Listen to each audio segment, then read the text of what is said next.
Hi there, I hope this works. My computer at home, the camera's broken, and I agreed to take part in an interview for Maverick Productions. So I thought what I'd do, I'd come out into the countryside around my home, because I live on the Greek island of Kos, as some of you know, and I complete the interview out in the fresh air with one or two little interesting twists. So I hope you can hear this. It's a new camcorder. And what I've agreed to do is a little bit of an interview, a few readings from the book, and hopefully enjoy, an interview with a difference. I'll be referring to the latest release of the Cambion Journals, which is Kiss of the Succubus. But what I thought I'd do, I'd start with a reading from the first book, Rage of Augustus, because some of you obviously won't know about Augustus Thorne. He's a Cambion. That's a human-demon hybrid, and he's cursed with a terrible hunger, you see. It makes him crave life force. Makes him very dangerous, of course, because along with that hunger, he's endowed with great physical prowess, stunning good looks, and a number of elemental abilities.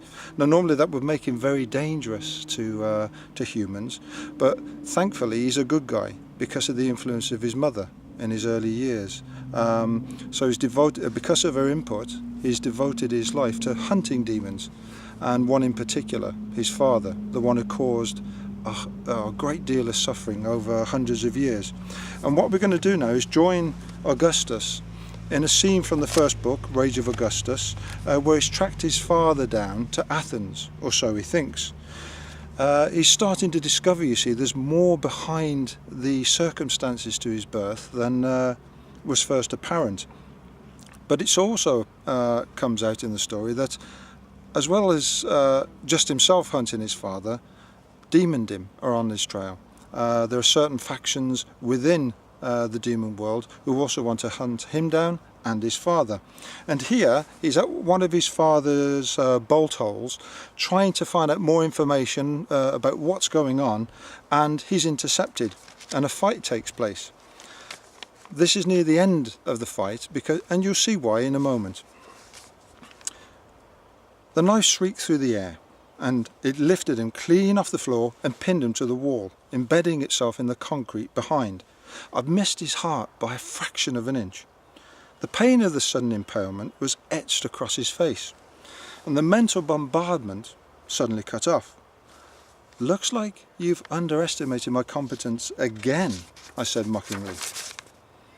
I paused momentarily to tackle the only remaining forge assassin.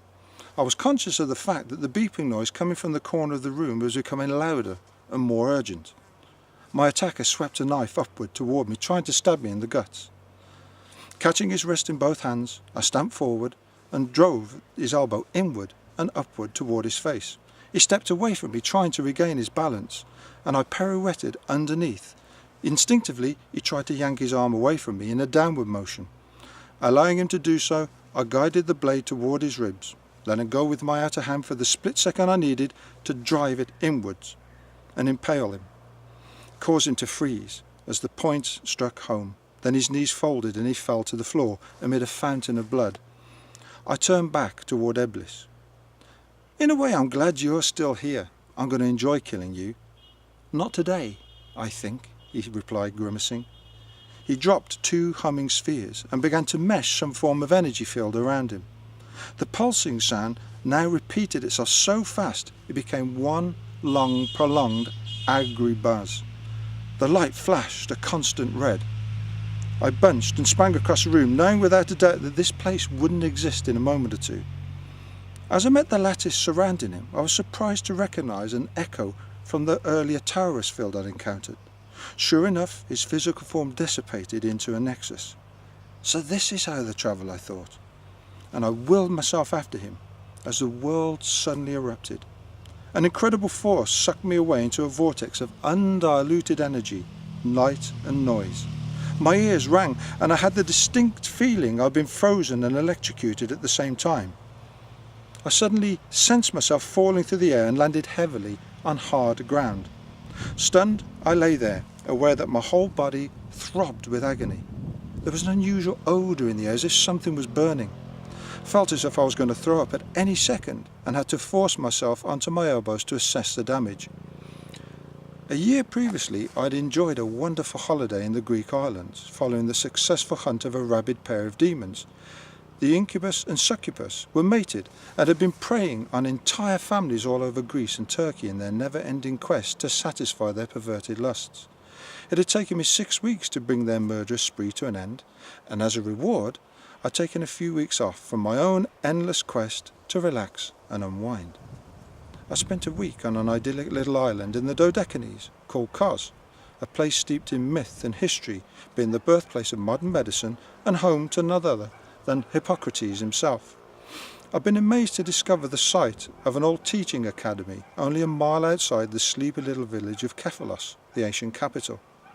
No signposts advertised its existence. There were no gates or fences. It was just there, a small amphitheatre of learning hidden away on a hillside, shaded by olive trees and overlooking the sea toward Turkey. Imagine my surprise as I now found myself lying on the ground, smoke spiralling from my burnt clothing and singed hair at that exact spot. Birds were singing without a care in the world, and the chirruping of cicadas added a deeper throb to the background music filling the air. That ends a little excerpt, but imagine your surprise then to find that we're actually there right now at that scene. This, where I'm talking to you from, is the amphitheatre where Hippocrates used to teach. Or Hippocrates, should I say. And it's lovely. I'm going to show you in a minute. I'll stand around the other side of the camera and tell you a little bit more about it. 1 second.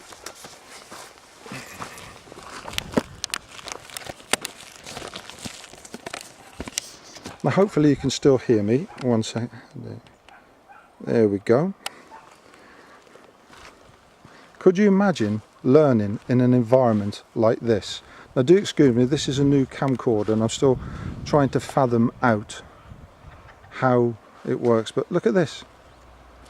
There has been a little bit of renovation, but as you can see, this amphitheatre is tucked away on the side of a hill. Imagine learning in an environment like this.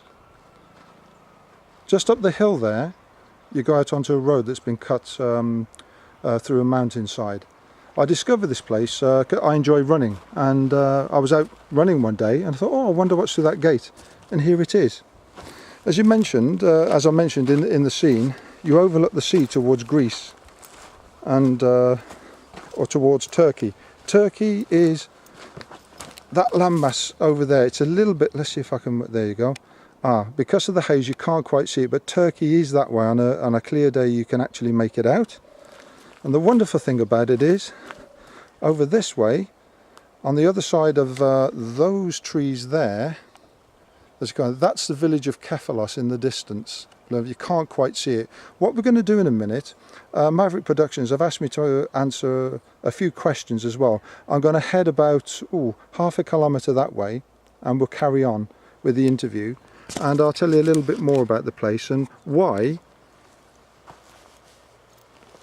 Hippocrates' teaching arena was here. Up the hill, in fact, are the remains of his university. But there's a reason for that, and I'll tell that in a minute. See you soon.